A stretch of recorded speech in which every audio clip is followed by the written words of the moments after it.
हाय दोस्तों, अभी तक हम लोग डीसी मशीन के अंदर क्या देख चुके हैं। सबसे पहले मैंने आपको एसी और डीसी मशीन्स की वर्किंग बताई, स्लिप रिंग और स्प्लिट रिंग का डिफरेंस बताया, ये भी बताया एसी जनरेटर के अंदर स्लिप रिंग यूज होती है, वहीं डीसी जनरेटर के अंदर कम्यूटेटर या स्प्लिट रिंग। ऐसे ही अगर मोटर में स्लिप रिंग यूज कर लें तो मोटर रोटेट नहीं कर पाती, और मोटर में अगर कम्यूटेटर यूज किया जाए then only it can work. ठीक है, फिर हम लोगों ने कंस्ट्रक्शन देखा था, तो मैंने आपको एक कंप्लीट डायग्राम बताया था डीसी मशीन का कि किस तरह से कंस्ट्रक्शन होता है, और इसके बाद मैंने आपको एक पार्ट डीसी मशीन का एक्सप्लेन किया था, दैट इज योक। और ये बताओ, मैंने योक के अंदर याद रखने के लिए क्या बोला था? याद है, मैंने एक पॉइंट बोला था जो कि क्वेश्चंस में भी काम आ सकता है। क्या था वो? क्या बोला था मैंने? कि अगर फ्लक्स पर पोल फाई है तो योक के अंदर जाने वाला फ्लक्स होता है फाई बाय 2। ठीक है, तो ये पॉइंट बहुत ही इंपॉर्टेंट है क्वेश्चन पॉइंट ऑफ व्यू से भी। आगे चलें, तो अब मैं अगले पार्ट पे जा रहा हूं। अगला पार्ट डीसी मशीन का जो मैं एक्सप्लेन करने वाला हूं that is your field magnet. अब भाई ये फील्ड मैग्नेट क्या चीज है? फील्ड मैग्नेट का क्या मतलब है? एक ऐसा मैग्नेट जो कि मशीन के अंदर फील्ड जनरेट करे। फील्ड जनरेट करने का मतलब मैग्नेटिक फील्ड पैदा करे, क्योंकि हम ये जानते हैं कि कोई भी रोटेटिंग मशीन काम कराने के लिए या इलेक्ट्रोमैकेनिकल एनर्जी कन्वर्जन के लिए मैग्नेटिक फील्ड का होना कंपलसरी है। वो मैग्नेटिक फील्ड कौन बनाएगा? Field magnet. अब ये फील्ड मैग्नेट क्या चीज है? देखो, इसके अंदर तीन पार्ट्स होते हैं। एक तो देखो, जैसे मैंने लिखा था ना, फील्ड मैग्नेट में पोल कोर, फिर दूसरा पार्ट पोल शू, और साथ ही साथ तीसरा पार्ट मैग्नेट बनाने के लिए फील्ड वाइंडिंग। ये तीनों मिलके पूरा मैग्नेट बना रहे हैं। ठीक है, फील्ड मैग्नेट में सिर्फ पोल कोर और शू नहीं होगा, साथ साथ वाइंडिंग भी लेनी पड़ेगी, क्योंकि बिना वाइंडिंग के, बिना करंट के कोई मैग्नेटिक फील्ड नहीं बनेगी, और जब तक मैग्नेटिक फील्ड नहीं बनेगी तो ये सिस्टम एक मैग्नेट की तरह वर्क नहीं कर पाएगा। तो वन बाय वन मैं तीनों पार्ट्स के बारे में डिस्कस करने वाला हूं। इसमें सबसे ज्यादा important conceptual point of view से है पोल शू। ठीक है, तो सबसे पहले लिखना पोल कोर। पोल कोर, तो इसमें लिखना pole shoe is attached to pole core. Pole shoe is attached to pole core by means of counter sunk screws. by means of counter sunk screws। ये एक कैटेगरी होती है पेच की, स्क्रू की एक कैटेगरी होती है काउंटर संक स्क्रूज। यानी ये जो पोल शू मैंने बनाया, देखो ये जो फैला हुआ एरिया है ना, ये पोल शू है। ये पोल कोर के साथ कैसे अटैच्ड होता है? By means of countersunk screw. अगला point, pole core and pole shoe, pole core and pole shoe are both made of cast iron, cast iron और कास्ट स्टील, कास्ट आयरन और cast steel. ठीक है, अगला point, pole core is not laminated, pole core is not laminated, but pole shoe is laminated, but pole shoe is laminated in order to reduce eddy current loss, in order to reduce eddy current loss। तो ये ध्यान रखना, field पोल के अंदर पोल core को laminate नहीं करते, laminate सिर्फ किसे किया जाता है? पोल शू को। और लैमिनेशन का बेसिक पर्पस ट्रांसफॉर्मर से जानते हो, that it is used to reduce the eddy current loss. ठीक है, तो ये तो बात हुई हमारी पोल कोर की। पोल कोर के अंदर ज्यादा कुछ नहीं है, ज्यादा रेलिवेंट मैंने पहले बताया कौन है? पोल शू। तो अगला हेडिंग डालना पोल शू। अब देखो क्या होता है, जैसे अगर मैं पोल ड्रॉ करूं,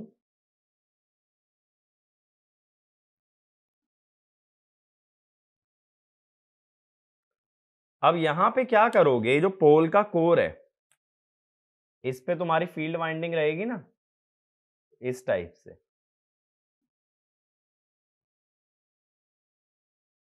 तो ये जो फील्ड वाइंडिंग होती है, ये बेसिकली किसके ऊपर टिकती है या किसका सहारा लेती है, किससे मैकेनिकल सपोर्ट लेती है? वो लेती है पोल शू से। ठीक है, और ये हो जाता है पोल कोर। तो पोल शू का सबसे पहला पर्पस क्या है? To provide mechanical support to field winding. तो ये पॉइंट लिखो, pole shoe provides mechanical support to the field winding, mechanical support to the field winding. अगला, it distributes the magnetic field, uniformly through the air gap। इसका मतलब देखो, ये magnetic field को ना फैलाने का काम करता है। कैसे? जैसे यहां से देखो मैग्नेटिक फील्ड लाइंस आई इस तरह से, तो इस तरह से जाएंगी वो, तो उन्हें फैलाता कौन है? बेसिकली ये तुम्हारा पोल शू। अगर पोल शू नहीं बनाते तो ये पोल का एरिया नहीं बढ़ता, तो मैग्नेटिक फील्ड जो है पूरे में यूनिफॉर्मली स्प्रेड नहीं हो पाती। वो करवाने की जिम्मेदारी है तुम्हारी पोल शू की। अगला, provides low reluctance path to the field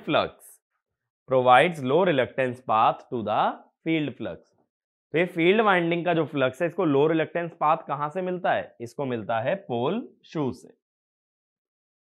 ठीक है भाई, मेरी बात यहां तक क्लियर हुई? अब देखो, जब पोल शू की बात आती है ना, तो पोल शू दो तरह का होता है डिजाइनिंग पॉइंट ऑफ व्यू से अगर मैं बात करूं।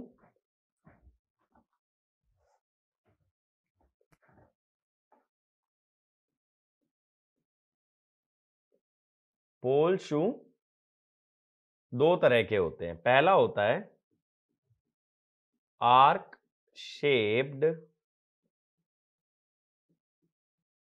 पोल शू, और इसे एक और नाम से जानते हैं ब्रैडर पोल शू।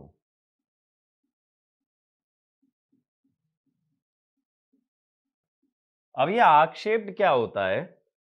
देखो,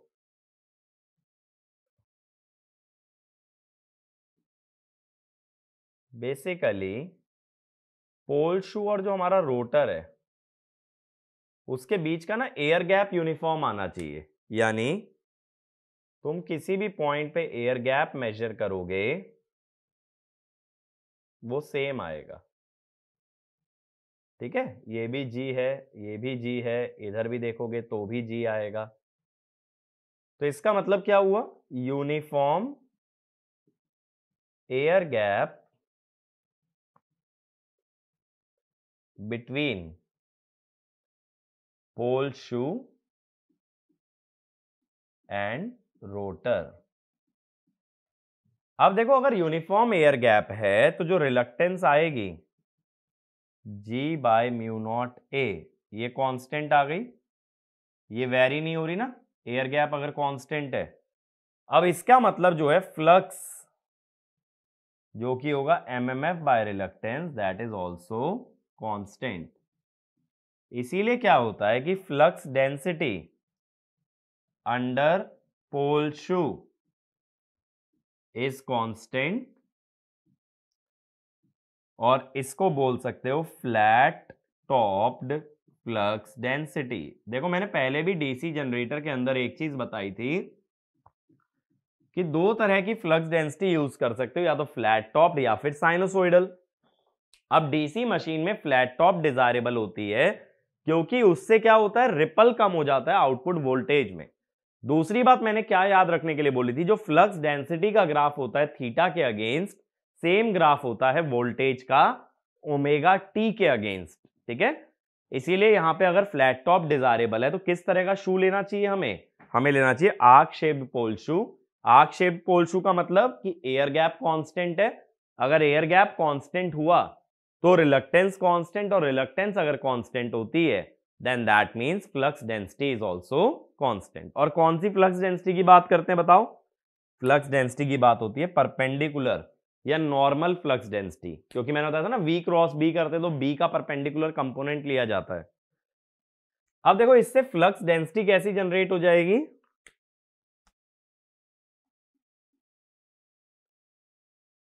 या इसके नीचे ही मैं ड्रॉ करता हूं, एक काम करता हूं, देखो ये चीज मैं समझाता हूं, इतना क्लियर हो गया ना यहां तक, ये चीज मैं रब कर दे रहा हूं। अब देखो बहुत बार क्या करते हैं कि ये जो डायग्राम है ना, डायग्राम मशीन का हमेशा सर्कुलर रहता है। मशीन का डायग्राम सर्कुलर से ज्यादा अंडरस्टैंडेबल तब होगा जब ये डायग्राम लीनियर हो जाए। लीनियर के लिए क्या किया जाता है कि इस पूरे सिलेंडर को एक पॉइंट से कट करके ऐसे खोल लो। जैसे मान लो एक रिंग है मेरे पास, एक रिंग को अगर मैं तोड़ के ऐसे स्ट्रेच कर लूं तो वो क्या बन जाएगी, वायर बन जाएगी। सेम वे में इस मशीन को एक पॉइंट से कट करके क्या कर लो, ओपन कर लो। ओपन करोगे तो क्या बन जाएगा, एक लीनियर डायग्राम। अब देखो वो लीनियर डायग्राम कैसा होगा, बात समझना।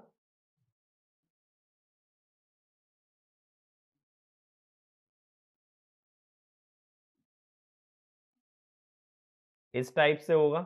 आगे और भी पोल होंगे, बट अभी मैं दो ही पोल्स के बारे में बात कर रहा हूं। चार पोल भी हो सकते हैं, जैसे जो डायग्राम मैंने दिखा रखा है वो चार पोल का है ना, बट मेरा डिस्कशन का ऑब्जेक्टिव है तुमसे दो पोल्स के बारे में डिस्कस करना।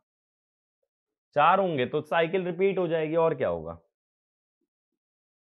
अब देखो एक सेकेंड, एक चीज और दिखा देते हैं।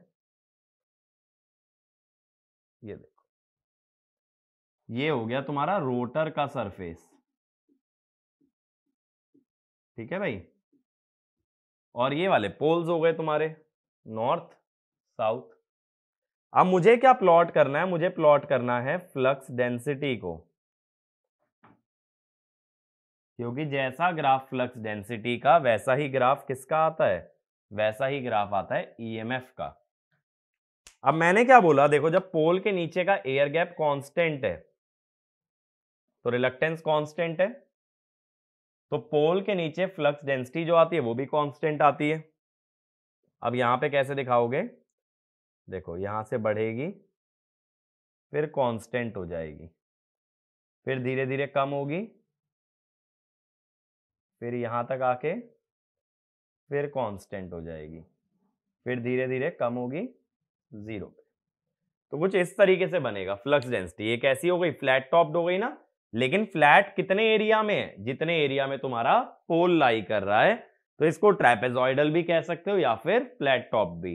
ट्रेपेजॉइडल एग्जैक्टली नहीं मिलती कि ये एग्जैक्ट लीनियर वेरिएशन हो, थोड़ा बहुत फ्लक्चुएशन रहता है। और इवन ये फ्लैट टॉप में भी ना हल्का बहुत ऊपर नीचे हो सकता है, एकदम परफेक्ट लाइन नहीं होती है।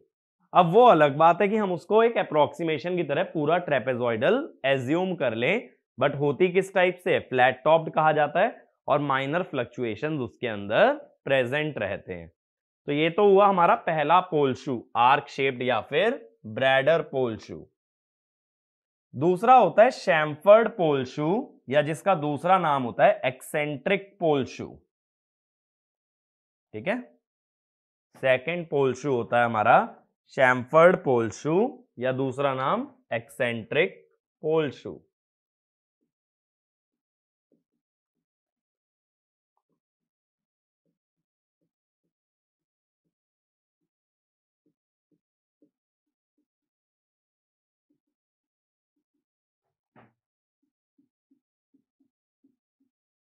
अब देखो इसमें क्या होता है एक्सेंट्रिक पोल शू में, कि जैसे पोल शू हमने बनाया,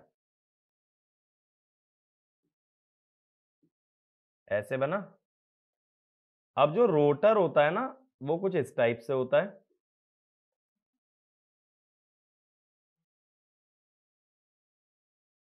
कुछ इस तरह से।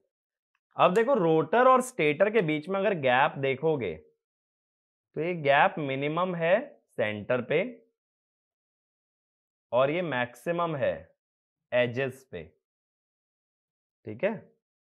एजेस पे जो एयर गैप है ना वो ज्यादा हो जाता है, तो सेंटर पे एयर गैप मिनिमम रखते हैं, एजेस पे ज्यादा रखते हैं, एक यूनिफॉर्म एयर गैप नहीं मेंटेन करते, तब उसे बोलते हैं एक्सेंट्रिक या शैम्फर्ड पोल शू। तो इसमें लिखना, in case of chamfered pole shoe, in case of chamfered pole shoe, the air gap is minimum, the air gap is minimum at the center of the pole shoe, the air gap is minimum at the center of the pole shoe, and it increases and it increases towards the edges, and it increases towards the edges, किनारों पे ज्यादा देखने मिलता है। अब इससे होता क्या है कि जो रिलक्टेंस आएगी ना एज पे, वो ज्यादा होगी एज कंपेयर टू सेंटर पे। एज की रिलक्टेंस ज्यादा है, तो जो फ्लक्स आएगा एजेस पे वो कम आएगा सेंटर से। इसका मतलब जो मैग्नेटिक फ्लक्स डेंसिटी आएगी एजेस पे, that will be less than the flux density at centre. ठीक है, तो हम कोशिश ये करते हैं कि फ्लक्स डेंसिटी कैसे वेरी हो, साइनोसोइडल सेंटर पे मैक्सिमम रहे और दोनों तरफ कम रहे। ठीक है, तो अब देखो यहां पे क्या करना पड़ता है,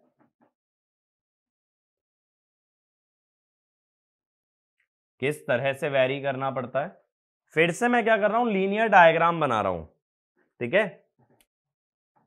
अब की बार मैं पहले क्या दिखा रहा हूं तुम्हें, रोटर का सरफेस दिखा रहा हूं और 2 ही पोल्स के लिए ड्रॉ करूंगा, 4 पोल के लिए नहीं। बट जो पोल्स अब तुम पहले ऐसे दिखा रहे थे कि भाई यूनिफॉर्म एयर गैप था, अब ना थोड़ा ऐसे दिखा दिया जाता है कि एजेस का एयर गैप बढ़ा लिया गया है, सेंटर पे एयर गैप कम है, एजेस पे एयर गैप ज्यादा है। वैसे तो अगर देखो परफेक्टली बात करें ना तो ऐसे बनाते हैं, परफेक्टली ऐसे होता है कि सेंटर पे कम रहे और एजेस पे ज्यादा रहे। अब हम क्या कहते हैं कि जो फ्लक्स डेंसिटी आएगी,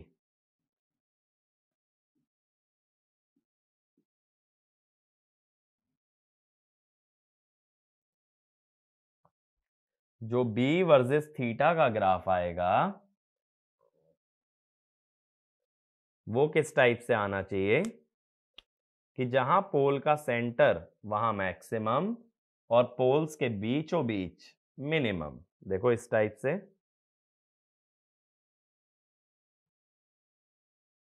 कुछ इस तरह से जाना चाहिए। ठीक है, तो हम कोशिश करते हैं साइनोसोइडल फ्लक्स डेंसिटी बनाने की बाय मींस ऑफ चैम्फर्ड पोल शू। और आर्क शेप्ड पोल शू में यूनिफॉर्म एयर गैप की वजह से हमें क्या मिलता है, हमें वहां पे मिलती है फ्लैट टॉप्ड फ्लक्स डेंसिटी। अब देखो हम ये चाहते हैं कि फाई और B should be proportional to cos theta. अब ये कॉस थीटा कैसे आया, अगर इसको थीटा इक्वल टू 0 मान रहे हो पोल के सेंटर पे, तो 0 पे मैक्सिमम है और 90 डिग्री पे मिनिमम है, तो कौन सा फंक्शन बना, कॉस थीटा का। अगर 0 कहां से मेजर करेंगे, पोल के सेंटर से, तो ये बी का जो ग्राफ है that is same as cos theta.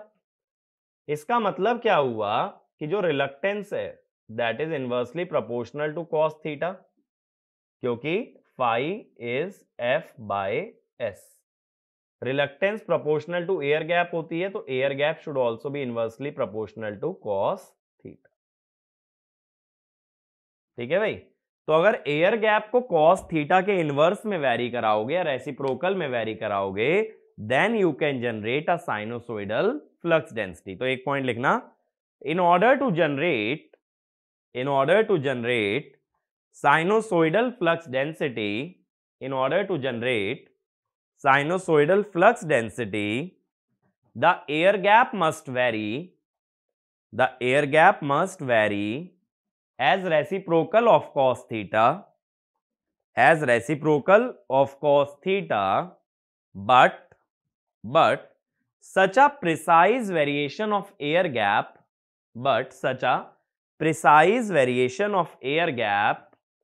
is not practically possible. Such a precise variation of air gap is not practically possible, and hence sinusoidal flux density cannot be exactly derived.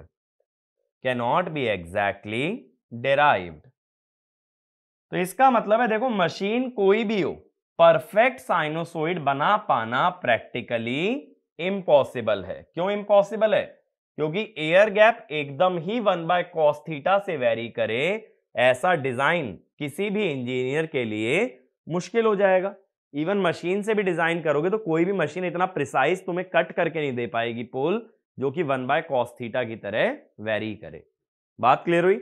और यही तुम आगे चल के देखोगे जब AC machines पे पहुंचेंगे तो बहुत ज्यादा दिक्कत आती है एसी मशीन्स के अंदर कि बनाना साइनोसॉइड चाहते हैं बट परफेक्ट साइनोसॉइड बन पाना इम्पॉसिबल होता है।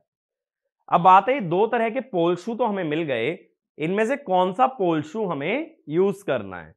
तो क्या होता है डीसी मशीन में flat top flux density desirable है तो मेरे को कौन सा यूज करना चाहिए, आर्क शेप्ड पोल शू। और वहीं एसी मशीन में जब साइनोसॉइडल वेवफॉर्म बनानी है तो वहां क्या यूज करना चाहिए, शैम्फर्ड पोल शू। अब ये अलग बात है, हम आगे चल के बोलेंगे कि डीसी मशीन में भी शैम्फर्ड यूज होता है, वो आर्मेचर रिएक्शन से रिलेटेड है। उसका मतलब ये मत समझना कि साइनोसॉइडल वेवफॉर्म डिजायरेबल है। तो ये पॉइंट लिखो, in DC machine flat topped flux density in DC machine flat topped flux density is desirable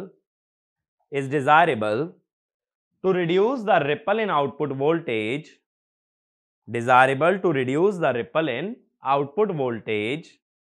so arc shaped pole shoe should be used but in AC machines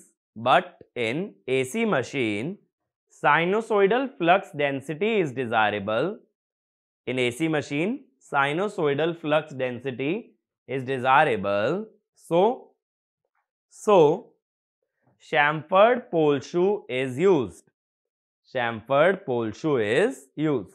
लेकिन ये बात मैं आगे जाके बोलूंगा कि डीसी मशीन में भी शैम्फर्ड का यूज करते हैं टू रिड्यूस आर्मेचर रिएक्शन, ना कि साइनोसॉइडल बनाने के लिए। ठीक है, यहां तक बात क्लियर हुई? अब देखो क्या होता है, जब भी कोई फंक्शन पीरियोडिक होता है तो इतना हम जानते हैं उसे फोरियर सीरीज की तरह लिखा जा सकता है। तो जब हमारा बी का ग्राफ पीरियोडिक है तो उसको भी किसकी तरह लिख सकते हो, फोरियर सीरीज की तरह। और अगर फोरियर सीरीज की तरह लिखोगे तो उसमें क्या आएंगे, हार्मोनिक्स। तो एक पॉइंट और लिखो, flat topped flux density contains harmonics but in DC machine quality of waveform is not crucial। कहने का मतलब डीसी में तो कभी साइनोसॉइडल डिजायरेबल ही नहीं थी तो हार्मोनिक्स आने से कोई दिक्कत वाली बात नहीं है। वहीं जब एसी मशीन की बात करोगे वहां साइनोसॉइडल चाहिए। अगर वहां नॉन साइनोसॉइडल आई जिसमें फोरियर सीरीज बनी तो उसमें क्या आ जाएंगे, harmonics are undesirable in AC machine. बात को समझो, जब कोई पीरियोडिक फंक्शन होगा और वो साइनोसॉइडल नहीं होगा तब उसको किस तरह से एक्सप्रेस कर सकते हो, एज फोरियर सीरीज का मतलब उसके अंदर क्या आ रहे हैं, हार्मोनिक्स कहां क्रूशियल हैं, एसी मशीन में। क्यों? क्योंकि वहां साइनोसॉइडल डिजायरेबल है।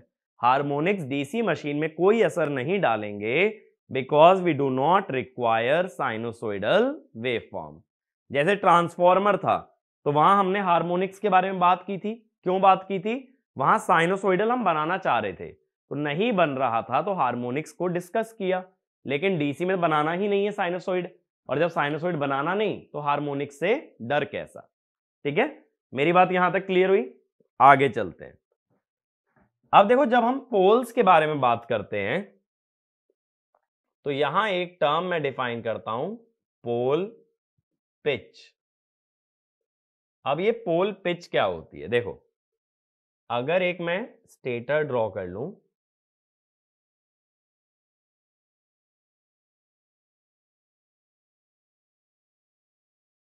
ये चीज को बहुत ध्यान से समझना। मान लो इस टाइप से मैंने स्टेटर ले लिया, ठीक है। एग्जैक्ट सर्कुलर शेप तो मैं नहीं बना पाया हूं, वो आप लोग बना सकते हो।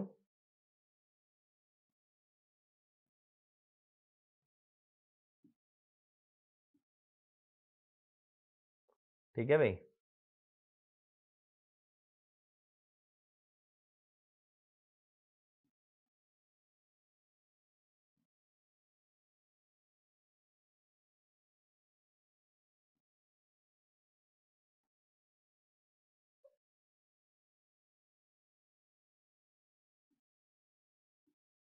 इस टाइप से बन जाएगा।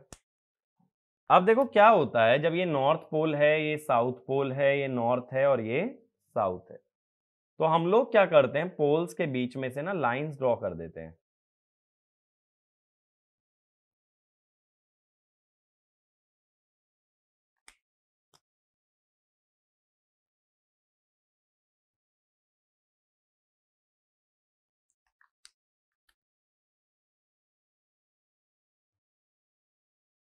बिल्कुल बीचों बीच से।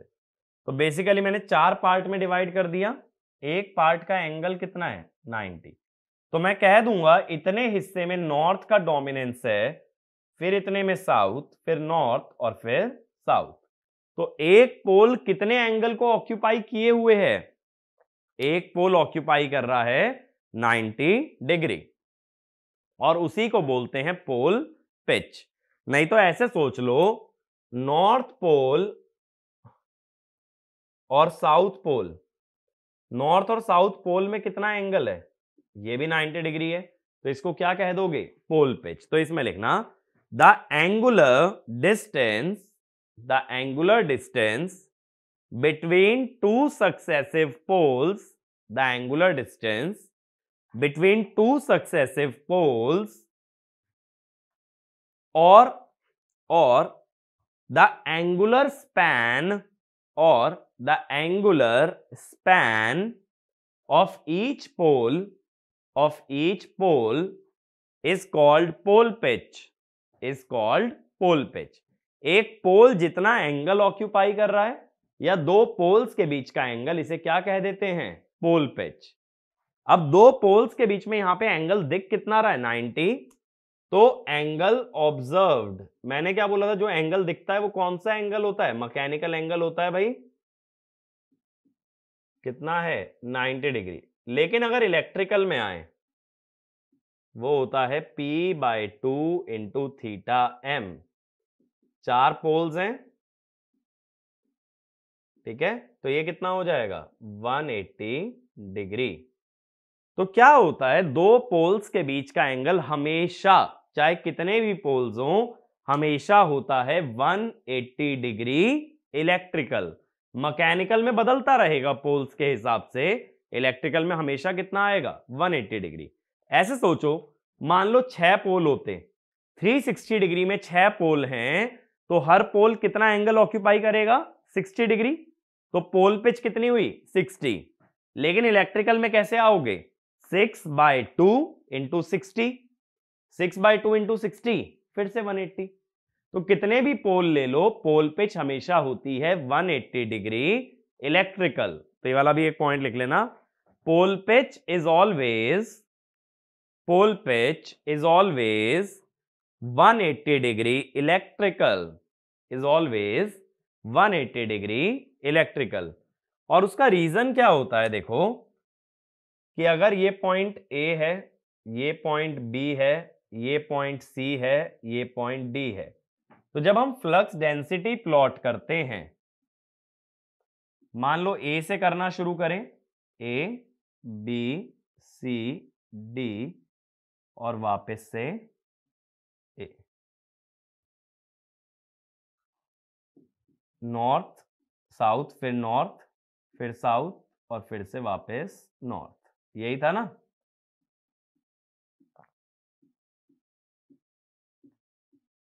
अब इसका मतलब देखो, A से B जाने में मैग्नेटिक फ्लक्स डेंसिटी रिवर्स हो गई ना। रिवर्सल, किसी भी साइनोसॉइडल फंक्शन का रिवर्सल कितने एंगल के बाद आता है, 180 डिग्री के बाद। तो 180 डिग्री इलेक्ट्रिकल का यहां सिग्निफिकेंस क्या होता है कि जब कभी 180 डिग्री का शिफ्ट आ जाए साइनोसॉइडल फंक्शन में, जैसे कि साइन थीटा प्लस 180 हो जाए, तब वो क्या हो जाता है, माइनस साइन थीटा।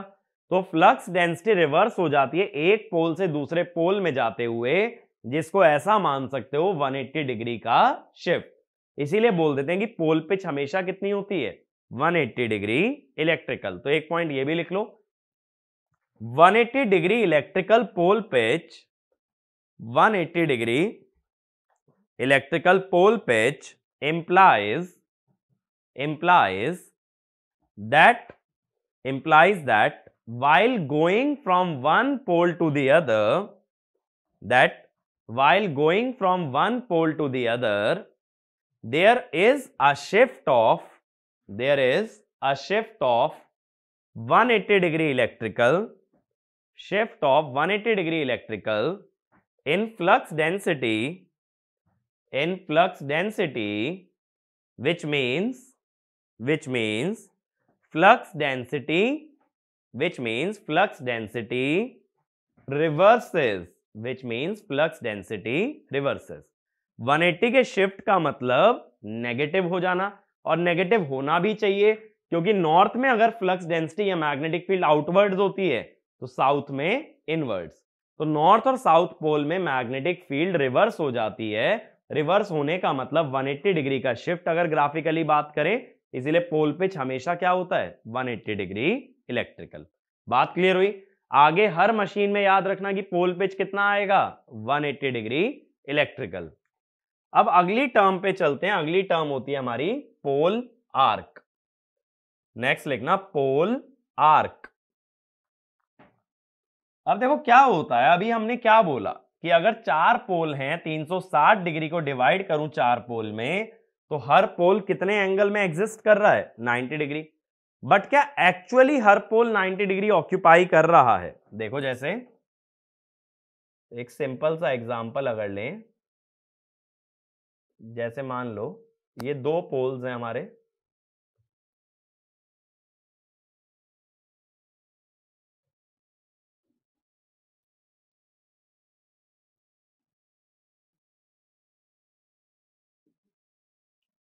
अभी हमने क्या बोला था 4 पोल में कि ये पोल इस टाइप से, ये जो था एंगल पूरा, ये था पोल पिच, जितना एंगल एक पोल ऑक्यूपाई करता है। बट एक्चुअल में ये जो पोल है ये पूरा 180 डिग्री इलेक्ट्रिकल नहीं लेता, ये उससे कम एंगल लेता है। एजेस देखो ना पोल के, एजेस वहां तक थोड़ी है, ब्लू लाइन तक पहले ही है। तो ये जो छोटा एंगल होता है इसे बोलते हैं पोल आर्क। तो एक्चुअल एंगल जो एक पोल ऑक्यूपाई करता है वो होता है पोल आर्क, बट आइडियली कितना ऑक्यूपाई करना चाहिए, पोल पिच के बराबर। तो इसमें लिखना the actual angular span of each pole at the center is called as pole arc, जैसे मान लो तुम्हारे हिसाब से एक पोल को 90 डिग्री में स्प्रेड होना चाहिए, लेकिन वो स्प्रेड सिर्फ 70 डिग्री में हो रहा है, तो पोल आर्क कितनी है, 70, पोल पिच कितनी है, 90। और इन दोनों का जो रेशो चलता है जनरली, पोल आर्क अपॉन पोल पिच, ये जो रेशो इन जनरल चलता है ये चलता है 0.7 से लेके 0.9 तक। ठीक है, इन दो वैल्यूज के बीच में वेरी करता है। बात मेरी क्लियर हुई? पोल के एजेस के बीच का एंगल देखोगे तो पोल आर्क है, और आइडियली जितना एंगल ऑक्यूपाई करना चाहिए that is your pole pitch. ठीक है, तो ये सेकंड पार्ट क्लियर हुआ। पोल शू जो है हमारा, मैंने पोल शू के बारे में 2-3 इंपॉर्टेंट बातें बताई हैं। एक तो शेप, शैमफर्ड पोल शू में कैसी flux density, sinusoidal, arc shaped में, फ्लैट टॉप। डीसी मशीन में कैसी चाहिए, फ्लैट टॉप, तो पोल शू कैसा होगा, आर्क शेप्ड। ठीक है, और दूसरी बात मैंने क्या बताई, पोल पिच का मतलब बताया, एक पोल जितना एंगल ऑक्यूपाई करे या 2 पोल्स के बीच का एंगल, और पोल आर्क एक्चुअल एंगल जो एक पोल सेंटर पे बनाता है, और ये एंगल हमेशा पोल पिच से कम होता है। अब तीसरा पार्ट फील्ड मैग्नेट का, जो कि जाना जाता है by the name of field winding. अब ये फील्ड वाइंडिंग क्या चीज है भाई? फील्ड वाइंडिंग वो कॉइल है जो फील्ड मैग्नेट पे वाउंड की जाएगी, और उस कॉइल को वाउंड करके क्या करेंगे हम लोग, उस कॉइल से बनाएंगे मैग्नेटिक फील्ड, क्योंकि किसी भी मशीन को वर्क करने के लिए मैग्नेटिक फील्ड की जरूरत पड़ जाती है। ठीक है, अब बात है फील्ड वाइंडिंग के बारे में हमें डिस्कस क्या करना है। देखो, यहां 2 चीजें डिस्कस की जाती हैं, एक तो नंबर ऑफ टर्न्स और एक उसका क्रॉस सेक्शनल एरिया। अब डीसी मशीन में क्या होता है, ज्यादातर जो फील्ड वाइंडिंग होती है ना, वो आर्मेचर की वाइंडिंग से भी जुड़ती है। फील्ड वाइंडिंग जो इस पोल पे है और जो इस रोटर पे वाइंडिंग है, दोनों आपस में कनेक्टेड रहती हैं। अब कनेक्शन कैसा हो सकता है, दो कॉइल्स का सीरीज कनेक्शन हो सकता है और पैरेलल। पैरेलल को हम बोल देते हैं शंट और सीरीज को बोल देते हैं सीरीज। अब आर्मेचर वाइंडिंग कौन सी वाइंडिंग है, मैंने बताया था शुरू में, आर्मेचर वाइंडिंग वो वाइंडिंग होती है जो एक्चुअल में या तो सोर्स से करंट लाती है या लोड तक करंट पहुंचाती है। यानी जो मेन करंट होता है मशीन का, वो किस वाइंडिंग में फ्लो होता है, आर्मेचर वाइंडिंग में। इसी वजह से आर्मेचर वाइंडिंग का करंट बहुत ज्यादा हाई होता है। तो अगर फील्ड वाइंडिंग उसके सीरीज में जुड़ गई तो फील्ड वाइंडिंग का भी करंट हाई होगा। फील्ड वाइंडिंग का अगर करंट हाई हुआ तब हमें उसका क्रॉस सेक्शनल एरिया ज्यादा लेना पड़ेगा। ठीक है। और दूसरी बात, अगर एमएमएफ के टर्म्स में सोचें कि फील्ड वाइंडिंग का एमएमएफ है F F, which is NF I F. तो if I F is high तब NF is low. Same MMF के लिए कम नंबर ऑफ टर्न्स की जरूरत पड़ेगी अगर तुम ज्यादा करंट फ्लो कराते हो। बात क्लियर हुई? तो अगर सीरीज में कनेक्ट कर रहे हो तो ज्यादा करंट फ्लो कर रहा है, ज्यादा करंट फ्लो कर रहा है तो कम नंबर ऑफ टर्न्स लिए जा सकते हैं। कम नंबर ऑफ टर्न्स का मतलब क्या हुआ, L is low, length, length कम हो गई तो resistance rho L by A. तुमने बोला एरिया हाई और लेंथ कम, एरिया हाई और लेंथ कम तो ये रेजिस्टेंस हो गया लो। ठीक है। तो ये तो बात हुई सीरीज कनेक्शन के बारे में। ऐसे ही सोचो पैरेलल में, अगर फील्ड वाइंडिंग आर्मेचर वाइंडिंग के पैरेलल में चली जाए, पैरेलल में जाने से क्या होता है,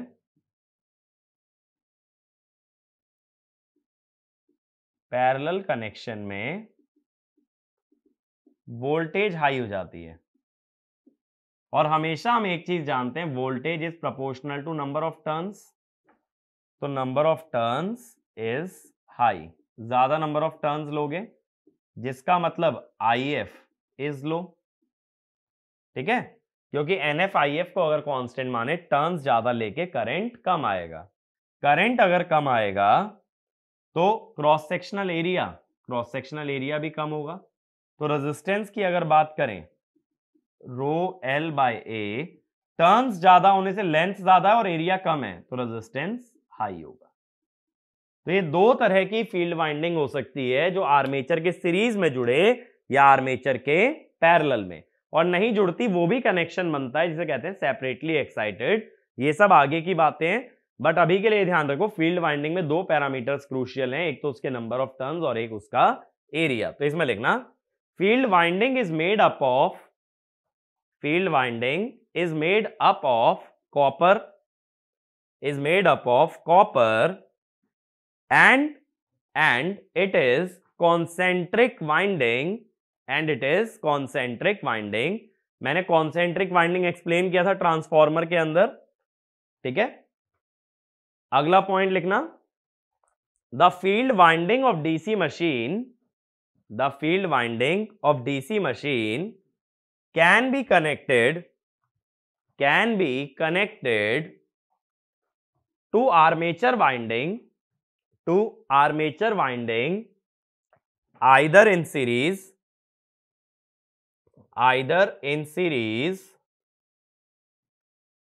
or in parallel, either in series or in parallel। ठीक है। फिर ये नोट कर लेना, सीरीज और पैरेलल कनेक्शन के अंदर क्या फंडा चलता है। ठीक है।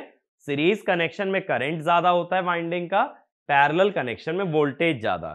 करंट ज्यादा होगा तो एरिया ज्यादा लेना पड़ेगा, वोल्टेज ज्यादा होगी तो नंबर ऑफ टर्न्स भी ज्यादा लेने पड़ेंगे। ठीक है। तो ये फील्ड वाइंडिंग का रोल क्लियर हुआ, मेरी बात यहां तक क्लियर है? तो अब देखो फील्ड मैग्नेट पूरा समझ आया ना। फील्ड मैग्नेट क्या कर रहा है, मशीन के अंदर मैग्नेटिक फील्ड प्रोड्यूस करेगा, और मैग्नेटिक फील्ड किस लिए चाहिए, फॉर इलेक्ट्रोमैकेनिकल एनर्जी कन्वर्जन। तीन पार्ट्स थे, पोल कोर, पोल शू और वाइंडिंग। पोल कोर के अंदर बस मैंने ये बताया कि वो पोल शू से जुड़ा होता है, वो कास्ट आयरन से बनता है, और पोल शू में दो चीजें इंपॉर्टेंट थी, एक तो शेप एक्सेंट्रिक या फिर एक्सेंट्रिक या फिर आर्क शेप्ड, और दूसरी चीज पोल आर्क और पोल पिच। फिर फील्ड वाइंडिंग में मैंने बताया सीरीज में लगाओगे तो मोटी तार लगाओगे और कम नंबर ऑफ टर्न्स लोगे, पैरेलल में लगाओगे तो पतली तार लगाओगे और ज्यादा नंबर ऑफ टर्न्स लोगे। तो इतनी बात होती है फील्ड मैग्नेट के बारे में। अगले पार्ट पे मैं आ रहा हूं, that is your commutator. DC machine का most important part, that is your commutator. अब देखो कम्यूटेटर का बेसिक पर्पस तुम ऑलरेडी पढ़ चुके हो जब मैंने एसी और डीसी मशीन की वर्किंग बताई थी। मैंने बोला था डीसी जनरेटर में कम्यूटेटर क्या करता है, अंदर बनने वाली एसी वोल्टेज को जब बाहर भेजता है तो बाहर वो डीसी बना के भेजता है, और ऐसे ही जब डीसी मोटर की बात की थी तो बाहर से आने वाले डीसी करंट को वो कंडक्टर के अंदर एसी बना के भेज रहा था, कंडक्टर का करंट डीसी नहीं था। तो कम्यूटेटर का पहला पर्पस क्या है, जनरेटर में एसी टू डीसी कन्वर्जन और मोटर में डीसी टू एसी कन्वर्जन। ये तो बहुत बेसिक सा पर्पस है जो कि हर कोई अच्छे से जानता है। तो एक पॉइंट यही लिखो, commutator in a DC machine, commutator in a DC machine is responsible for conversion of इसके नीचे फर्स्ट पॉइंट लिखो, AC to DC in generator, AC to DC in generator, second DC to AC in motor, DC to AC in motor। इतना हम लोग already देख चुके थे। अगला point, commutator is generally made of hard drawn copper, यानी copper material जो कि हार्ड है, एक वायर की तरह, वो सॉफ्ट नहीं है। एंड इसी के आगे and in between commutator segment we have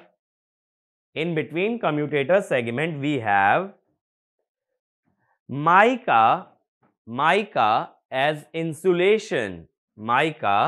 as insulation, और ये मैंने पहले भी लिखवाया था कि माइका जो है 6 से 8 मिलीमीटर थिक ली जाती है, जो कि 30 से 40 वोल्ट तक हैंडल कर सकती है। ठीक है, अब देखो कम्यूटेटर जब हम पहले दिखा रहे थे तो मैंने तुम्हें कम्यूटेटर कुछ ऐसे दिखाया था,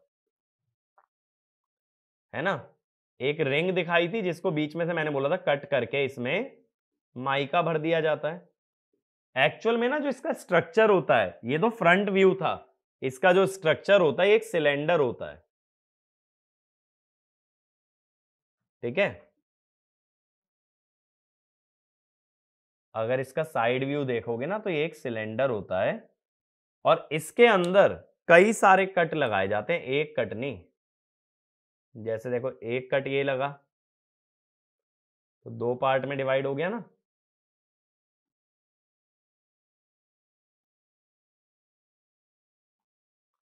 दूसरा कट ऐसे लग जाएगा, इसके परपेंडिकुलर लग गया। ठीक है, अभी यही मान लो कि 4 कट है। अब क्या होता है, कोई भी जो कॉइल होती है वो एक सेगमेंट से शुरू होकर दूसरे में खत्म होती है। जहां ये खत्म होती है वहां से दूसरी कॉइल शुरू होती है और फिर वो तीसरे में खत्म होती है, इस टाइप से। तो ऐसे हमारी कॉइल्स होती हैं। कॉइल हमेशा जब जुड़ेगी, कॉइल का एक टर्मिनल अगर एक सेगमेंट में जा रहा है, सेगमेंट माने ये 4 हिस्से कर दिए ना मैंने कम्यूटेटर के, तो देखो अगर ये कॉइल 1 है, ये शुरू नंबर 1 से हुई है तो खत्म कहां हो रही है, 2 पे। कॉइल 2 अगर 2 से शुरू हुई है तो खत्म कहां हो रही है, 3 पे। एक कॉइल के दोनों एंड्स को अगर एक ही सेगमेंट में घुसा दोगे तब क्या होगा, तब कॉइल हो जाएगी शॉर्ट सर्किट। ठीक है भाई, ये कम्यूटेटर है तो कॉपर का ही ना, अगर कोई भी कॉइल यहीं शुरू होके यहीं खत्म हो जाए तो उसके दोनों हिस्से कॉपर से जुड़ गए, दोनों हिस्से अगर कॉपर से जुड़ गए तो वो क्या हो गई, शॉर्ट। अभी देखो कॉइल 1 का एक हिस्सा 1 में है, एक हिस्सा 2 में, बीच में क्या है, माइका। तो 1 और 2 वाले पॉइंट्स जो है आपस में कनेक्ट नहीं हुए।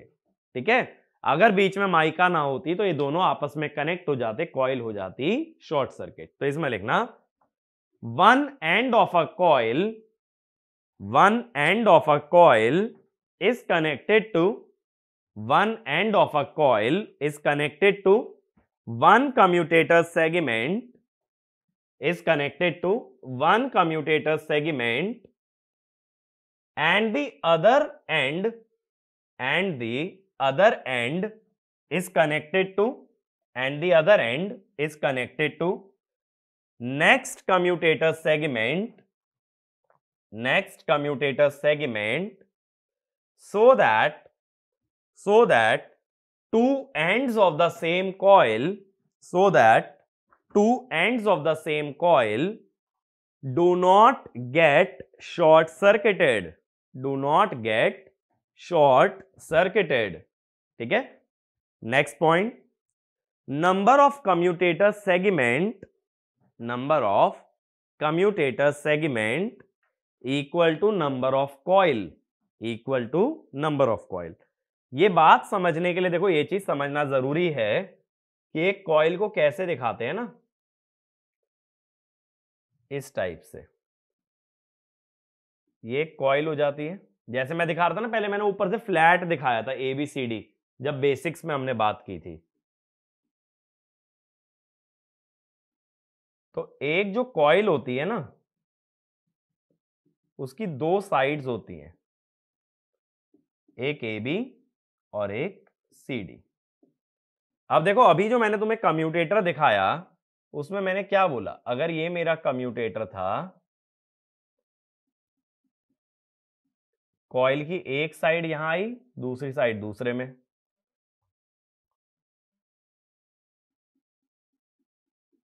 फिर यहां से दूसरी साइड आई जो गई तीसरे में।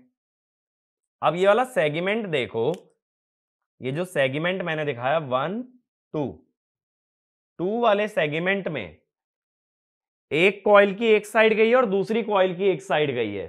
तो एक सेगमेंट में दो कॉइल साइड जाती हैं, अलग अलग कॉइल की, एक ही कॉइल की नहीं। एक कॉइल की जाएंगी तो शॉर्ट हो जाएगी ना, अभी यही तो बताया। तो अब मान लो n सेगमेंट है, तो कितनी कॉइल साइड जाएंगी, 2n कॉइल साइड। एक कॉइल में दो साइड होती हैं,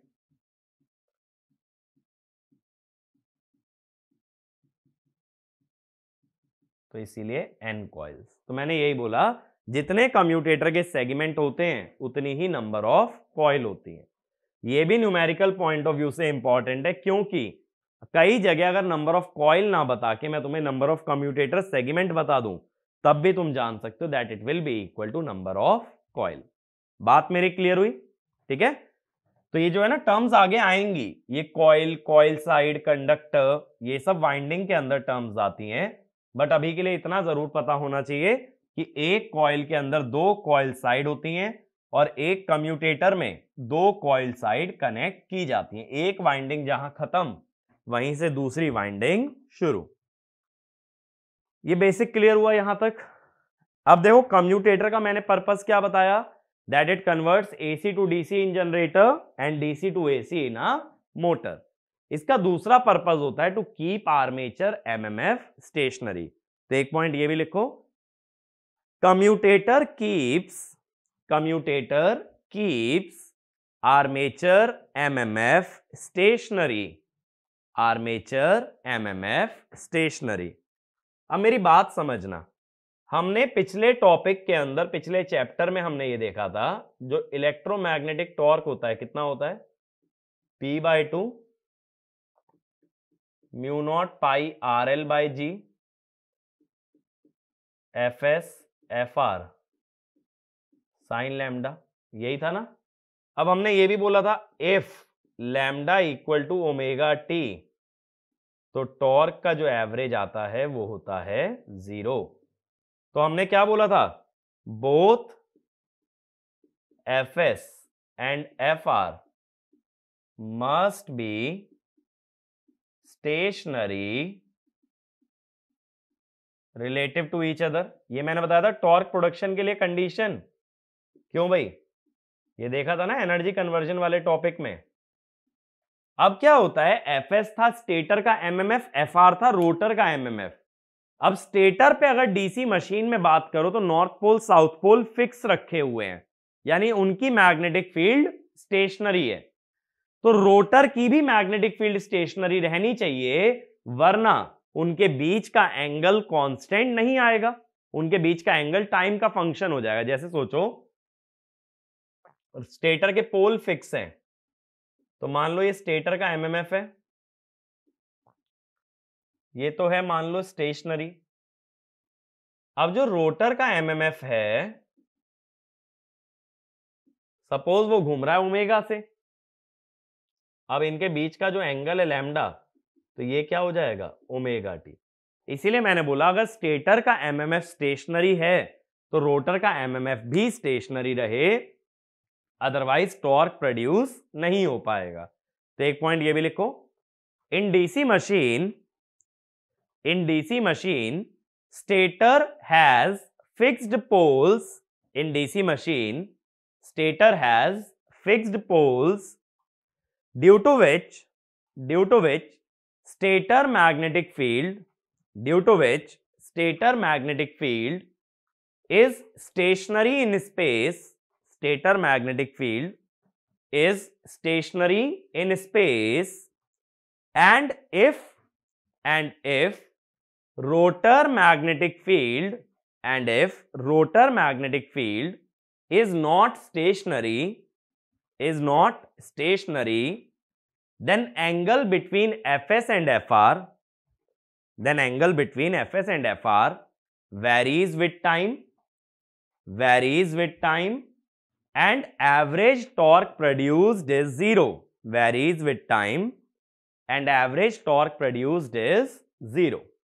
तो कोई टॉर्क ही नहीं बन पाएगा अगर दोनों स्टेशनरी नहीं हुए। तो स्टेटर का तो फिक्स है कि भाई स्टेशनरी है, उसके north pole south pole fix हैं, तो रोटर का भी स्टेशनरी होना चाहिए, वरना टॉर्क नहीं बनेगा। अब दिक्कत वाली बात यह है कि भाई रोटर तो हमारा घूम रहा है, बट उसकी मैग्नेटिक फील्ड स्टेशनरी रहे, ये हमें अकम्प्लिश करना है। और ये कौन करके दे रहा है तुम्हें? ये दे रहा है कम्यूटेटर। तो ये वाला पॉइंट भी लिख लेना। even though the rotor rotates,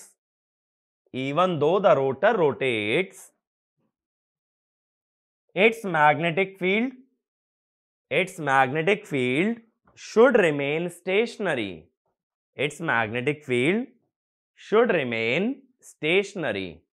ठीक है? अब देखो क्या होता है, ये कम्यूटेटर ऐसा काम कैसे करता है ये हमें समझना है। बहुत ध्यान से समझना ये डायग्राम जो मैं बनाने जा रहा हूं। ठीक है, थोड़ा सा कॉम्प्लिकेटेड लगेगा, लेकिन अगर स्टेप बाय स्टेप समझोगे तो बहुत अच्छे से समझ आएगा। और बीच में अगर कंसंट्रेशन लूज कर जाओगे तो ये बिल्कुल उड़ जाएगा। 2 पोल की मशीन ले रहा हूं, ठीक है, आर्मेचर में 4 स्लॉट बना रहा हूं भाई। ठीक है, 4 स्लॉट बना रहा हूं। मैंने बताया था ना आर्मेचर वाइंडिंग प्लेस करने के लिए स्लॉट बनाने पड़ते हैं। ऐसे मैंने 4 स्लॉट बना लिए। ठीक है, अब देखो ये तो हो गई अपनी मैग्नेटिक फील्ड, ठीक है ना, ए वाई कैप में हो गई। अब क्या होगा कि मान लो इसका जो रोटेशन है वो रोटेशन ऐसे है। ठीक है, अब मैं इसके अंदर डबल लेयर वाइंडिंग बना रहा हूं। डबल लेयर वाइंडिंग का मतलब है कि एक स्लॉट में 2 साइड्स, मैंने बताया ना एक कॉइल की 2 साइड होती हैं, ऐसा मत समझना एक ही कॉइल की 2 साइड हैं, 2 अलग अलग कॉइल की एक एक साइड है। डबल लेयर का मतलब होता है एक जो तुमने गड्ढा किया है, एक जो स्लॉट बनाया है, उसमें एक कंडक्टर ना लगा के 2 लगाओ, एक नीचे एक ऊपर, या एक कॉइल साइड ना लेके 2 कॉइल साइड लो, एक नीचे और एक ऊपर। अब मुझे यहां पे ईएमएफ की बात करनी है, डॉट और क्रॉस।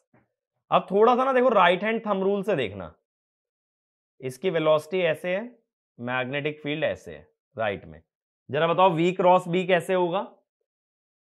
v की डायरेक्शन में फिंगर करो, b की तरफ घुमाओ, v क्रॉस b आउटवर्ड्स आ रहा है तो इसमें बनेगा डॉट, ठीक है। फिर इसकी वेलोसिटी ऐसे है, ये रहा b, ठीक है। अब बताओ जरा v क्रॉस b, v की डायरेक्शन में फिंगर रखो, b की तरफ घुमाओ, आउटवर्ड्स आ रहा है तो v क्रॉस b आउटवर्ड्स, तो इधर भी आ गए डॉट। अब इधर देखो, अब करो जरा v क्रॉस b, v की डायरेक्शन में उंगली रखी, b की तरफ घुमाई, अंदर आ रहा है तो इसमें आ गए क्रॉस। फिर इसको देखो v b, v cross b करना है, v की तरफ उंगलियां रखी, b की तरफ घुमाई, थंब आ रहा है अंदर की तरफ तो क्रॉस प्रोडक्ट आ गया क्रॉस, ठीक है। अब मैं ये रब कर दे रहा हूं v और b, ये क्लियर है। डॉट क्रॉस कैसे बनाए हैं? वेलोसिटी टेंजेंशियल है और मैग्नेटिक फील्ड के साथ उसका क्रॉस प्रोडक्ट कर लिया गया है। अब देखो यहां कितनी कॉइल साइड्स हैं, जरा ये बताओ। नंबर ऑफ कॉइल साइड 8 दिख रही है ना, क्योंकि हर स्लॉट के अंदर 2 कॉइल की साइड है, तो कितनी साइड हुई? 8। तो कितनी कॉइल्स हुई?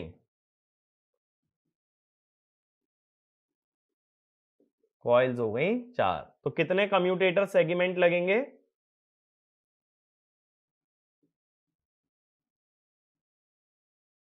ये भी लगेंगे 4। जितनी कॉइल साइड होती हैं उतने ही कम्यूटेटर के सेगमेंट लगते हैं। मैं बी भी रिमूव कर रहा हूं, इसका आगे कोई काम नहीं है।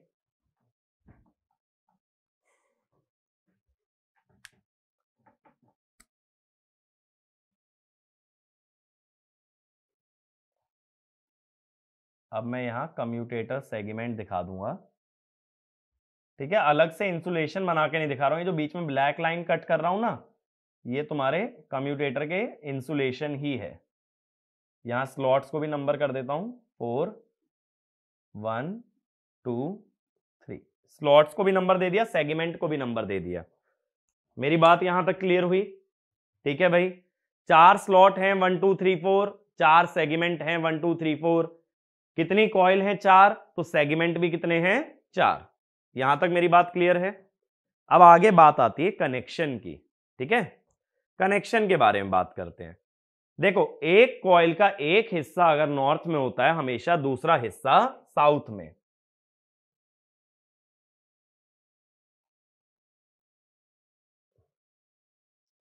ये बनेगा, ठीक है। अब ये सोचो कि ये बना कैसे, ये थोड़ा सा मैं तुम्हें वाइंडिंग के अंदर भी बताऊंगा। कॉइल का अगर एक कंडक्टर ऊपर है तो दूसरा कंडक्टर हमेशा नीचे लेते हैं। देखो, मैंने ये तो अभी बताया था ना कि एक कॉइल की 2 साइड होती हैं, जैसे ए बी और सी डी। तो अगर ए बी वाला कंडक्टर ऊपर रखा है तो सी डी वाला नीचे जाएगा। ए बी वाला नॉर्थ में है तो सी डी वाला किस में जाना चाहिए? साउथ में। अब ऐसे ही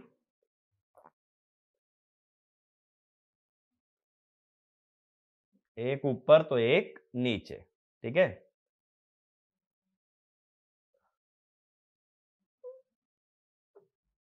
अब ऐसे ही एक ये ऊपर तो एक ये नीचे, ठीक है। ऐसे ही लास्ट एक ये ऊपर तो एक ये नीचे, ठीक है। मैंने सिर्फ क्या किया है, एक ऊपर वाला कंडक्टर उठा के एक स्लॉट छोड़ के अगले में नीचे डाल दिया है। नीचे क्यों डाला है? क्योंकि मैंने क्या बताया, कॉइल डिजाइनिंग के अंदर अगर एक कंडक्टर टॉप पे लाई करता है तो एक हमेशा बॉटम पे लाई करेगा। इसका मतलब क्या है, जो मैं तुम्हें बाहर डिजाइन बना के दिखा रहा हूं ना, ये कंडक्टर ऐसे नहीं है कि एक कंडक्टर रखा और दूसरा कंडक्टर रखा है। जब ये 2 कंडक्टर रखे हैं ना, तो ये पीछे की तरफ से जुड़े हुए हैं, ये एक कॉइल का हिस्सा है। समझ रहे हो? एक कॉइल जो होती है हमेशा ऐसे होती है ना, एक कॉइल। मेरी बात को समझना,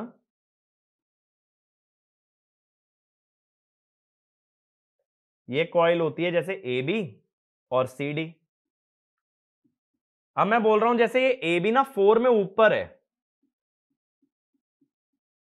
तो ये जो CD है ये 2 में लोअर वाला है, और ये जो ऊपर का कनेक्शन है ना A से C का, वो मैं ये बाहर ड्रॉ किया हूं। ठीक है, ये A से C वाला कनेक्शन जो है वो मैं बाहर से दिखाया हूं, और यही चीज मैं बोल रहा था कि कॉइल के अंदर हमेशा दो हिस्से होते हैं। ठीक है, अब ये जो कॉइल का दूसरा हिस्सा आ रहा है नीचे वाला, ये कम्यूटेटर से जुड़ता है। अब देखो कैसे, 4 वाले को ना 4 में जोड़ो, 4 वाले को 4 में जोड़ा, और इससे 1 के नीचे वाले को जोड़ा। ऐसे ही 1 वाले को 1 में जोड़ो, और 2 का नीचे वाला जोड़ो, 2 वाले को 2 में जोड़ो, और इससे 3 का नीचे वाला जोड़ो, 3 वाले को 3 में जोड़ो, और इससे 4 का नीचे वाला जोड़ो। ठीक है, हर कॉइल का हर कंडक्टर किससे जुड़ गया? कम्यूटेटर से। अब देखो, डॉट की वजह से करंट बाहर आया, क्रॉस का मतलब करंट अंदर गया, तो यहां का करंट अगर केसीएल लगाओ 0 एंपियर। क्रॉस का मतलब अंदर गया, क्रॉस का मतलब अंदर गया, तो इधर से करंट आया होगा। फिर डॉट का मतलब बाहर, क्रॉस का मतलब अंदर, तो यहां से 0 एंपियर। फिर ऐसे ही डॉट का मतलब बाहर, डॉट का मतलब बाहर, तो इधर से करंट आया होगा। इस करंट को कलेक्ट करने के लिए यहां लगे होते हैं ब्रशेस। ये लग गए भाई ब्रशेस, ये ब्रश लग गए, तो इस ब्रश से करंट लीव कर जाएगा और इस ब्रश से करंट एंटर कर जाएगा। ठीक है, ये कनेक्शन बनेगा। यानी देखो, कॉइल के दो कनेक्शन दिखाने, ये ऊपर वाले हिस्से जो आपस में जुड़ते हैं वो मैंने बाहर जो लाइन बनाई है, और ये जो नीचे वाला हिस्सा ये आके कहां जुड़ता है? कम्यूटेटर पे।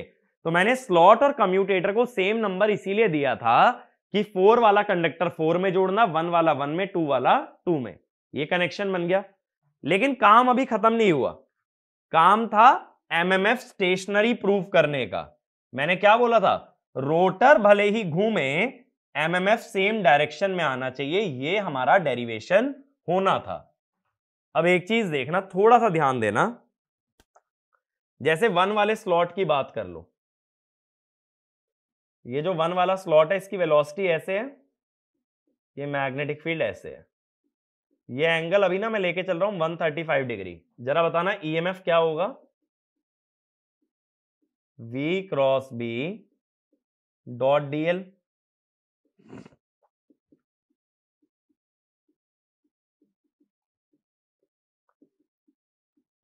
साइन 135 कितना होता है भाई? 1/√2। मैक्सिमम तो BLV आ सकता है ना, तो ये कह सकते हैं मैक्सिमम ईएमएफ जो आ सकता था उसका 1/√2 आ रहा है। इसका मतलब इसका जो करंट भी आएगा वो मैक्सिमम करंट का 1/√2 आएगा, और ये कह सकते हो जो एमएमएफ भी आएगा वो मैक्सिमम एमएमएफ बाय √2 आएगा। ये बात क्लियर हुई? मैंने ये प्रूफ कर दिया इस पोजीशन में किसी का भी जो ईएमएफ आएगा वो मैक्सिमम वैल्यू से 1/√2 आएगा, और ऐसे ही उनका एमएमएफ भी मैक्सिमम वैल्यू का 1/√2 आएगा। अब यहां देखो क्या होगा कि 1 और 3 वाली एक ही कॉइल के दो हिस्से हैं, 2 और 4 भी एक ही कॉइल के दो हिस्से हैं। मुझे ये बताओ, ये 1 और 3 वाला जो स्लॉट है इसका एमएमएफ या मैग्नेटिक फील्ड कैसे बनेगी? देखो, 1 में करंट अंदर जा रहा है, 3 से करंट बाहर आ रहा है, तो इसकी मैग्नेटिक फील्ड कैसे बन रही है? इस तरफ। देखो मैं दोबारा दिखा देता हूं, ये तो क्लियर है ना, मैक्सिमम बाय √2 जो आ रहा है, ये रब कर रहा हूं। अब मैंने तुम्हें क्या बोला? 1 में रखे कंडक्टर और 3 में रखे कंडक्टर एक ही कॉइल के दो हिस्से हैं। देखो, ये 1 वाले और 3 वाले ये एक ही कॉइल है, ऐसे 2 और 4 सेम कॉइल का पार्ट है। अब मैंने बोला कि देखो, 3 में डॉट है, 1 में क्रॉस है, तो इसका एमएमएफ कैसा बनेगा? क्रॉस में अंदर, डॉट से बाहर, तो ये जो भी लाइन है इन्हें ज्वाइन करती हुई इसके परपेंडिकुलर आ जाएगा ऐसे। ठीक है, बट इतना लंबा लाइन नहीं खींचते हैं, इसके परपेंडिकुलर आ गया F13। अब ऐसे ही देखो 2 और 4 वाले पे ध्यान दो, 2 वाले पे क्रॉस दिखाना है, 4 वाले पे डॉट दिखाना है। 2 और 4 में अगर डॉट और क्रॉस है तो एमएमएफ कैसे आएगा बताना जरा। एमएमएफ किस टाइप से आएगा, डॉट से बाहर आएगा करंट और क्रॉस से अंदर, तो एमएमएफ इस तरफ आएगा। एमएमएफ इस तरफ आएगा तो ये हो गया एमएमएफ परपेंडिकुलर, ये जो लाइन है ना इसके परपेंडिकुलर। तो अपने पास दो एमएमएफ है, एक 1 और 3 की वजह से और एक 2 और 4 की वजह से। अभी मैंने प्रूफ किया ये दोनों एमएमएफ जो हैं ये मैक्सिमम से कितना है 1/√2। वो मैंने प्रूफ किया ना, वेलोसिटी और मैग्नेटिक फील्ड के एंगल की वजह से ऐसा हो रहा है। अब मुझे इनका टोटल एमएमएफ चाहिए। टोटल एमएमएफ जो आएगा वो वर्टिकल आ जाएगा, और कितना आएगा ये रिजल्टेंट, ये दोनों 90 डिग्री पे है ना, 90 डिग्री पे कैसे निकालते हो, a² प्लस b²।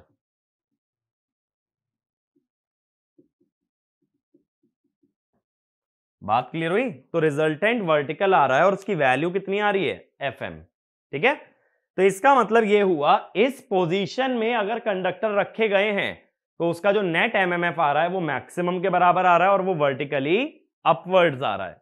अब आगे चलते हैं, आगे अगर चलते हैं देखो ऐसा ही एक और डायग्राम लेता हूं लेकिन 45 डिग्री रोटेट करा के। ठीक है भाई, अब 45 डिग्री रोटेट करा के लेना है, ये बात पे ध्यान देना। फिर से दो पोल बना लेता हूं, नॉर्थ पोल और इधर से साउथ पोल, बीच में फिर से एक बड़ा सा रोटर, ये रोटर बन गया। अब मैं कह रहा हूं इसको 45 डिग्री घुमा दो एंटी क्लॉकवाइज, तो ये 1 वाला ऊपर आ जाएगा ना, फिर ऐसे इस टाइप से और इस टाइप से। ठीक है,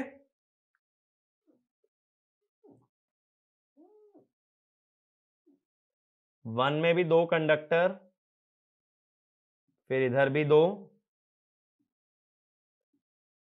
इन स्लॉट्स का नाम लिख दो, ये हो गया 1 2 3 4। ठीक है, ये बन गया।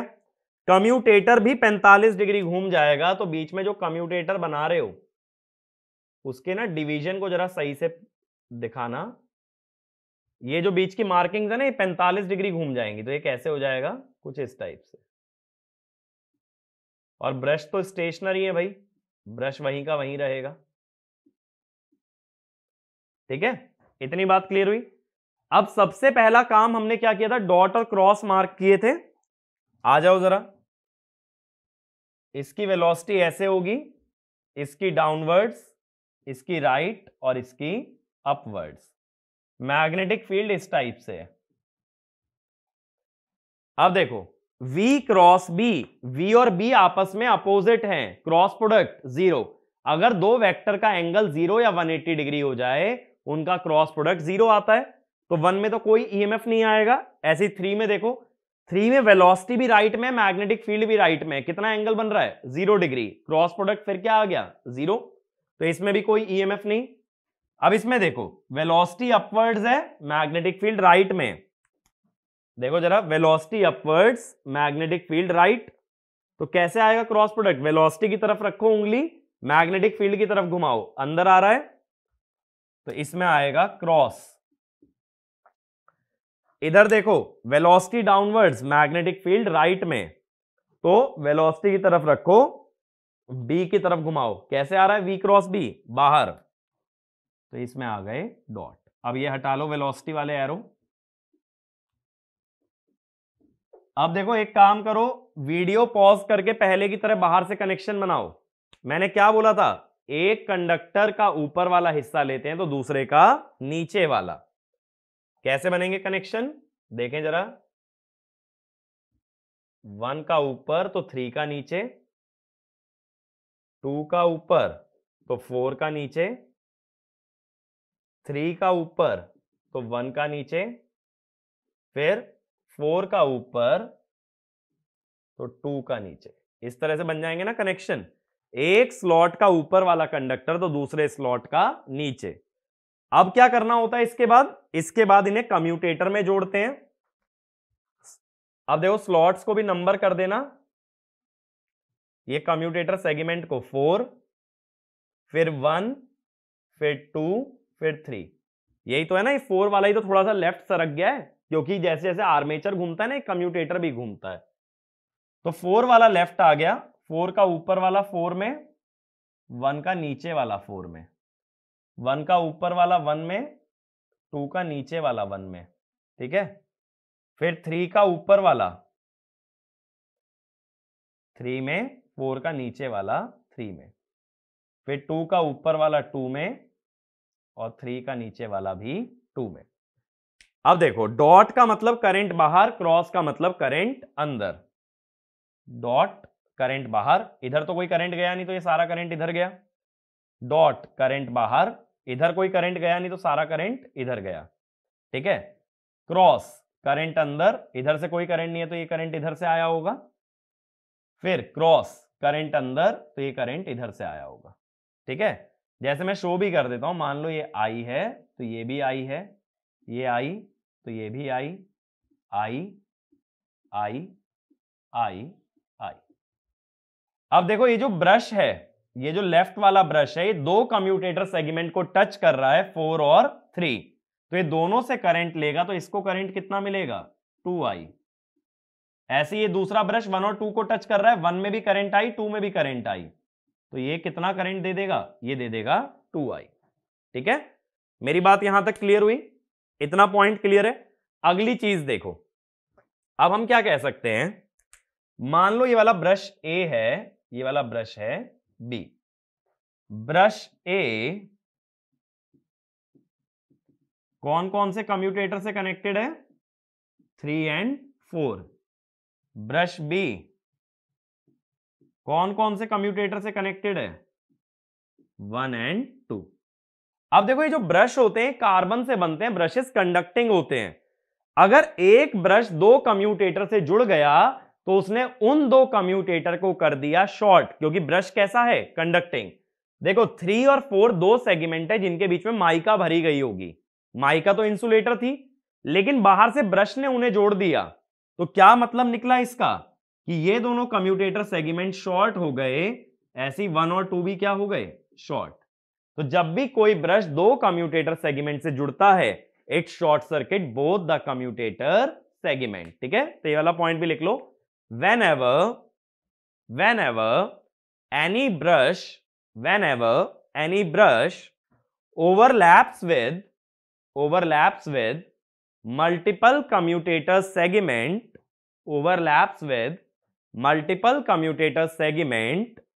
then it short circuits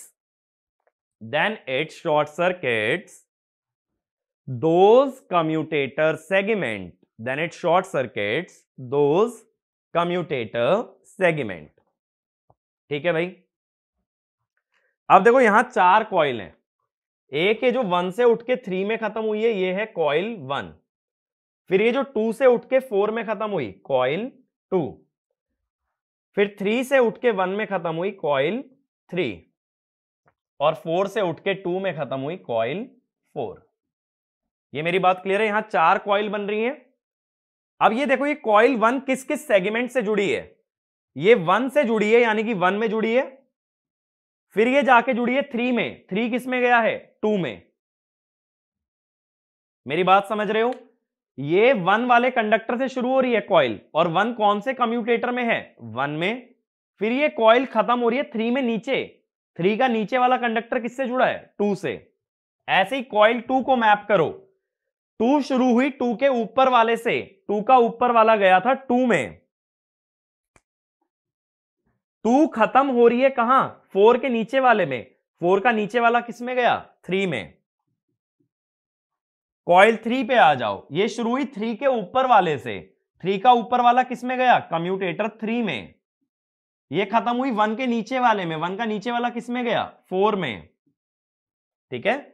coil 4 के ऊपर वाले से शुरू हुई, 4 के ऊपर वाले से शुरू हुई जो कि कनेक्टेड किस में था, 4 में, खत्म हुई 2 के नीचे वाले में, 2 का नीचे वाला कनेक्टेड किस में था, 1 में।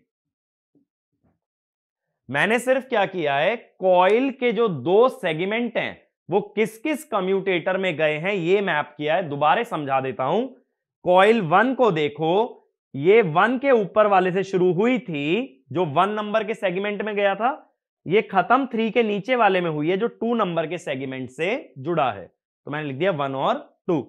कॉइल 2 देखो, 2 के ऊपर वाले से शुरू हुई जो 2 में घुसा था, और ये खत्म हुई 4 के नीचे वाले में, 4 का नीचे वाला 3 में घुसा था, तो 2 3, ठीक है। अब तुम जानते हो कम्यूटेटर सेगमेंट 3 और 4 तो शॉर्टेड है, और ये कॉइल 3 और 4 के बीच में ही है। अगर ये कॉइल 3 और 4 के बीच में है तो ये कॉइल क्या है, शॉर्ट। तुम ये भी जानते हो कम्यूटेटर 1 और 2 भी शॉर्ट हुए हुए हैं, और ये कॉइल 1 और 2 के बीच में है, तो ये कॉइल भी क्या हो रखी है, शॉर्ट। इसका मतलब क्या हुआ, जब ब्रशेस दो कम्यूटेटर सेगमेंट को शॉर्ट करते हैं तो उन सेगमेंट के बीच में जो कॉइल कनेक्टेड होती है वो भी क्या हो जाती है, शॉर्ट। भाई एक छोटी सी चीज सोचो, एक सिंपल सा डायग्राम दिखा रहा हूं, मेरी बात को समझना।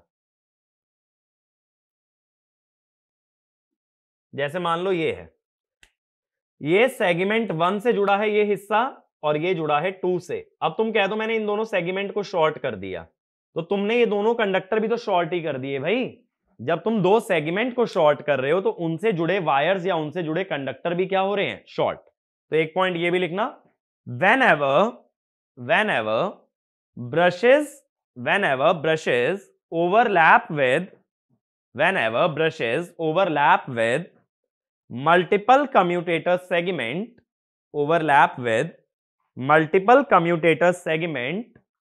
they short circuit the coils connected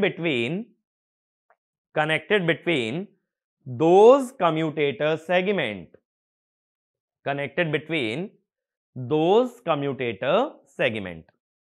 इतनी बात क्लियर हुई, ठीक है।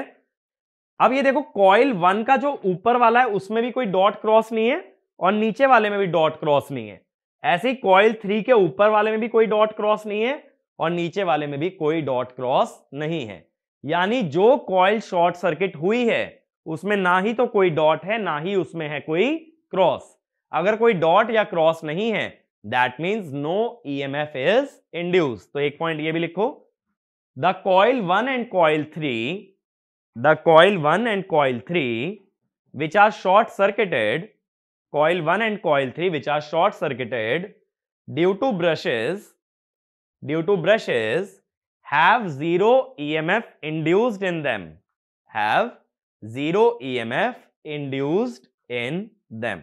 ठीक है। मेरी बात क्लियर हुई, ठीक है भाई, इतना क्लियर है ना।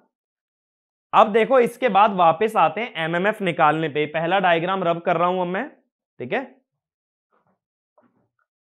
यहां पे देखो बहुत सारे कॉन्सेप्ट मैंने तुम्हें समझाए हैं, अभी समराइज करवाता हूं।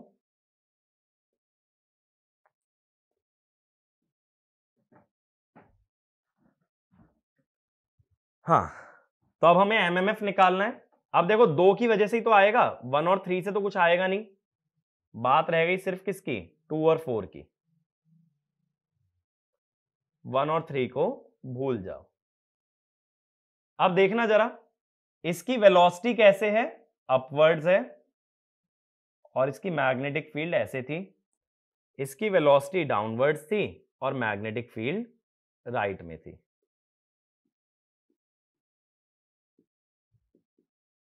जब ही तो हमने डॉट क्रॉस लगाए थे, यहां पे क्रॉस आए, यहां पे डॉट आए।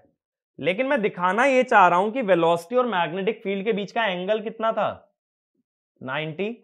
तो जब ईएमएफ निकालोगे V cross B dot dl, तो क्या लिखोगे, BLV sine theta, 90 degree angle है, BLV हो गया, यानी E मैक्स तो मैं कहूंगा फ्लो करने वाला करंट भी क्या हो गया, मैक्सिमम, और बनने वाला एमएमएफ भी क्या हो गया, मैक्सिमम। अब बात है एमएमएफ की डायरेक्शन की। तो देखो राइट से करंट बाहर, सॉरी लेफ्ट से बाहर आ रहा है, राइट से अंदर जा रहा है, तो एमएमएफ कैसे बनेगा, अपवर्ड्स। तो इसका एमएमएफ आएगा अपवर्ड, दूसरी कॉइल का तो कोई आएगा नहीं। और कितना आ रहा है, एफएम। तो देखो पहले भी एफएम आया था अपवर्ड्स, अब भी एफएम क्या आ रहा है, अपवर्ड। इसका क्या मतलब है कि भले ही तुम्हारा रोटर घूम गया, उसका एमएमएफ की वैल्यू एफएम के बराबर ही है, and it is pointing vertically upwards. ठीक है। और जो स्टेटर है, स्टेटर के मैग्नेट्स तो वैसे भी स्टेशनरी हैं, उसकी मैग्नेटिक फील्ड चेंज नहीं हो सकती। स्टेटर का एमएमएफ किस तरफ दिखाना पड़ेगा, नॉर्थ से साउथ। ये हो गया स्टेटर एमएमएफ एफ एस, और ये क्या है, एफ आर। दोनों के बीच का एंगल 90। हम क्या जानते हैं, torque proportional to F S F R sine lambda. Lambda हो गया 90, तो टॉर्क बिकम्स मैक्सिमम। ठीक है। तो ये वाला भी एक पॉइंट लिख लो। Even in the second position, rotor MMF is FM, and pointing vertically upwards. So rotor or armature MMF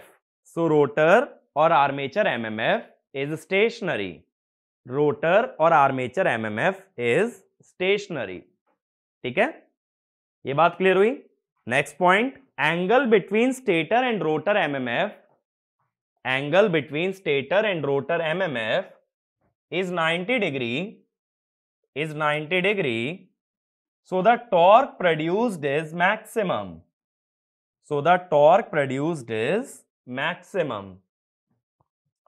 ठीक है, ये बात क्लियर हो गई। अब मैं समराइज करा देता हूं आज के लेक्चर में हमने क्या कवर किया है। देखो सबसे पहले मैंने बताया कि शैम्फर्ड पोल शू अगर कहीं वर्ड दिख जाए तो ये देता है साइनोसोइडल फ्लक्स डेंसिटी। अगर आर्क शेप्ड पोल शू दिखे तो ये देता है फ्लैट टॉप्ड फ्लक्स डेंसिटी। ठीक है, ये हमने सबसे पहले देखा था। फिर इसके बाद मैंने एक पॉइंट और तुम्हें बताया था पोल शू के बारे में, पोल आर्क और पोल पिच। ये पॉइंट याद रखना। पोल पिच हमेशा क्या होती है, 180 डिग्री इलेक्ट्रिकल, और पोल आर्क अपॉन पोल पिच 0.7 से 0.9 तक। फिर मैंने बताया था अगर सीरीज फील्ड वाइंडिंग होती है, यानी सीरीज में अगर फील्ड वाइंडिंग कनेक्ट की जाए, क्रॉस सेक्शनल एरिया हाई रहता है, नंबर ऑफ टर्न्स कम रहते हैं, रेजिस्टेंस कम रहता है। और ये जब क्वेश्चन करोगे ना तो बार बार देख देख के ये चीज याद भी हो जाएगी। Area come, number of turns ज्यादा, रेजिस्टेंस ज्यादा। फिर कम्यूटेटर के बारे में मैंने बताया,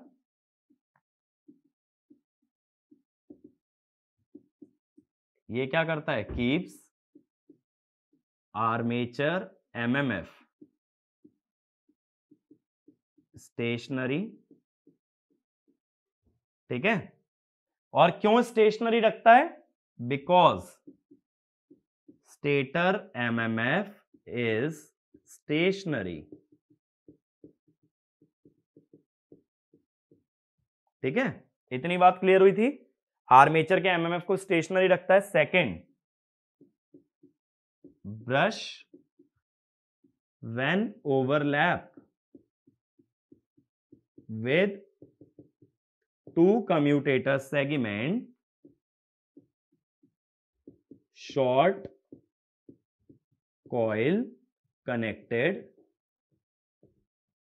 to such segment, है ना। जिस कम्यूटेटर सेगमेंट से ब्रश जुड़ जाएगा, जिन दो सेगमेंट से, तो उनके बीच की कनेक्टेड कॉइल को वो शॉर्ट कर देगा। अच्छा, एक और वेरी वेरी इंपॉर्टेंट पॉइंट करके लिखना, commutator does not always make rotor MMF stationary. Commutator does not always make rotor MMF stationary, but it keeps rotor MMF stationary. But it keeps rotor MMF stationary with respect to stator MMF.